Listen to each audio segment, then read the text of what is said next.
went looking for trouble. And boy, I found her. She's in love with herself.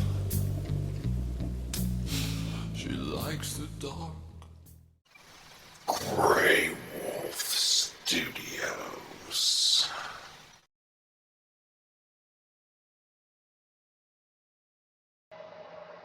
What's up, guys? It's me, Grey Wolf. I'm back to do another video here for you. This is video number 3 of my multi-part video series on introducing new users to electrics. Whether you're just getting into the hobby for the first time or whether you're just getting into the electric side of the hobby for the first time, this video series is designed to help you. I'm pretty much going to try to cover all the basics that I can think of, and I'll probably even expand and throw in a little bit of intermediate stuff here and there. I really want to try to give everybody a really good jump start on electrics if you're just getting into them. Anyway, this is video number 3. This video is going to be on electronic speed controllers, or ESCs, as they're called quite often. And let's just jump right into it here. I've got 3 different ESCs here. I'll zoom in so you guys can get a better look. I've got a Tekin RX8 1/8 scale speed controller here. I've got a Castle Mamba Max Pro 10th scale ESC. And I've got a Castle Sidewinder SCT 1/10 scale ESC as well. Now, I don't know, let's just jump into this topic here, and probably one of the first things that people typically ask is, well, how do I know what ESC to buy? Well, there's really 2 main criteria you want to look at, and both of them are kind of interrelated. The main criteria, the very first thing that you want to do is you want to buy an ESC, or electronic speed controller, that is designed for the same scale as the kit that you own, the kit that you're going to put it in. For instance, if you own a 1/8 scale kit, you would want to buy a 1/8 scale ESC, like the RX8 here. Now the RX8 is probably it's probably the top of the line, or one of the top of the line ESCs that you can get. So this might not necessarily be in everybody's price range, but it's just the only one that I have that's extra, that was sitting in a drawer, so I'm using that as an example. And then these 2 here are 1/10 scale ESCs. So if you had a 1/10 scale ESC, you would want to use one of these 2. Now, the Mamba Max Pro can handle more voltage and more amperage than its smaller cousin, the Sidewinder. So, the second criteria that you want to look at once you get past, sorry, I got batteries charging, and they all seem to be finishing at about the same time. Anyway, so these are both 1/10 scale speed controllers. But one, like I said, the Mamba Max Pro here can handle a lot more voltage and amperage than the Sidewinder can. So that leads us to our second criteria, which is maximum amp draw of your motor. And I believe I covered that in the motor section, or maybe it was in the intro section under the basics of electrics. I give a formula there where you can figure out you can take the wattage of a motor and figure out what the amp draw is going to be by simply dividing the wattage of the motor by the voltage that you're going to be running through it, and that will give you the max amp draw, continuous max amp draw. Now the burst may be Burst amp draw may spike higher than the continuous, but we're mostly concerned with the continuous amp draw. So once you figured out what your maximum amp draw is of your motor, then you can kind of look at your ESC and you can look up what it's designed to handle, and you'll be able to get a good idea of whether or not it can handle the maximum amperage that your motor can draw. For example, if I looked up a 1/8 scale motor and I saw that it, just most places either list what the maximum amp draw of a motor is, or they'll give you like the total wattage that the motor can output. Again, you can get your amperage from the wattage rating. So as long as the website gives you one of those two ratings, then you're good to go, because then you can look up the ESC and you can determine, does it pull enough, or does it handle enough? So if I look up a 1/8 scale motor, for instance, and let's say it has a maximum amp draw of 120 amps, well, then I know that I'm good with an RX-8, because an RX-8 can handle 210 amps continuous. Or if I was using a Mamba Monster Max, for example, I would still be good, because Mamba Monster Max can handle up to, I believe it's 150 amps. So either way, you'd still be good. Now, your ESC would probably run cooler if you had an RX-8 rather than the Castle Mamba Monster Max, or MMM as it's commonly referred to, because it can handle the wattage easier than the MMM can. So that's something to take into account.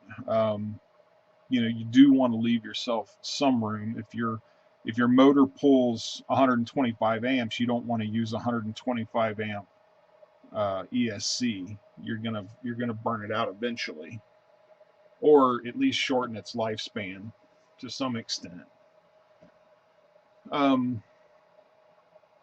So that's really the two main criteria that you want to look at.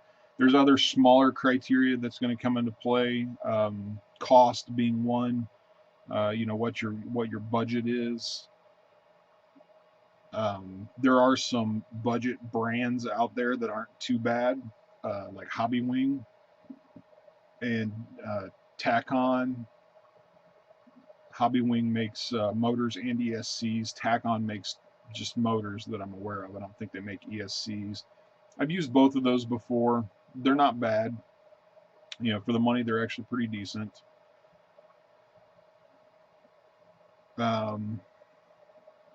That's really the three main things that's going to dictate what speed controller you get. Your speed controller is essentially the brain of your RC. It can be compared to a processor in a computer. So ideally, you really don't want to skimp on your ESC. If you have to skimp somewhere, I would say skimp on your motor, if anything. There's a lot of, I would rather use a budget brand motor like a 10 shock or a Hobby Wing or something like that, and have a good speed controller than the reverse. I would rather have that than have, like, say, a Tekken, or I'm sorry, not Tekken, a Tekken motor, but then have a Hobby Wing ESC. It just, can you do it? Sure, you can. But what's the point in buying a high-end motor if you're going to run it on a cheap ESC? I don't know. Personally, it's not my thing. I like to use, I'd rather use the budget motor rather than a budget ESC. And don't skimp on your batteries either. Get good batteries. Get good lipos. I'll cover lipos in another video, but so anyway, that's basically how you pick out an ESC. The common ones that you'll run into are for the high end is Tekin and Castle. Those are pretty much your two main high end ESCs. There's all kinds of budget ESCs. I'm not even going to attempt to name any of them that I haven't already named. But let's see. So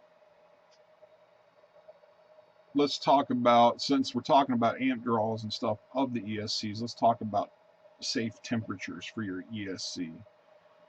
My ESC is the one thing on my kit that I don't want it to run hot. Now, if I had to put a maximum safe temperature on an ESC, it's kind of hard to do because it varies. It kind of varies, or it can vary, based on the amp draw and the quality of the ESC and stuff. But I believe the general consensus is you don't want your ESC to get above 150. I personally don't like mine getting above 120. I usually go overkill on my ESCs because one of the main things that I see happen all the time is people burning up ESCs. Sometimes they burn up motors, but most of the time the thing that gets burned up first is an ESC. So I usually go extreme overkill on my ESCs as much as possible. I don't use anything but RX8s anymore in my 1/8 scale kits. RX8s can handle up to 210 amps continuous. That is the highest continuous amp rating for an ESC that I'm aware of, for an 8 scale ESC. The next step down, I believe, is 150 amps. The MMM, or the Mamba Monster Max, I believe is rated for 150 amps. The reason I'm saying I believe on the Castle specs is because Castle actually doesn't list any specs on their website. They're one of the few people who don't. One of the few companies that don't. Now, I ran across a list on the internet one time that I printed out or copied and pasted to a text file and kept. And I went and basically tried to confirm these numbers with Castle on the phone. And I got generally the same answers on the phone what was in the post that I copied and pasted into a text. But there was a little bit of discrepancy, but not a lot. So while I can't be 100% sure of the max amp ratings that the Castle ESCs can take, I do believe I know approximately how much they can take from the combination of the post and the phone call. And I'll go over that here in a few minutes. I'll give you a whole rundown of all the Castle stuff for reference, if you ever need to reference it later on. And but anyway, getting back to what we were talking about, safe temps. Yeah, I definitely would not push. I would be afraid if my ESC ever hit 150. Now, like I said, I go overkill. I use only RX8s in my 8th scales. My 10 scales, sometimes I still use RX8s. Like I use one in my short course truck. I have a Durango DESC 410R. I use an RX8 in it. I probably don't need to. I could probably get away with a Mamba Max Pro, very easily. But I don't know. I have it. I put a lot of demand on that kit, and while the Mamba Max Pro may work, I don't know. I prefer to have the RX8 on there. Typically, if and when I do race, I don't do a lot of racing, but if and when I do decide to mess around and run some, a little bit, some races here and there, I usually do it with my short course truck. eventually I want to start doing it with buggies too. I bought a Losi 8. I haven't put it together yet. But anyway, I use an RX-8 in my 10th scale short course truck just because of the demand that I put on it sometimes. Um, so yeah, definitely don't want to let it get above 150. I personally try to keep mine under 120.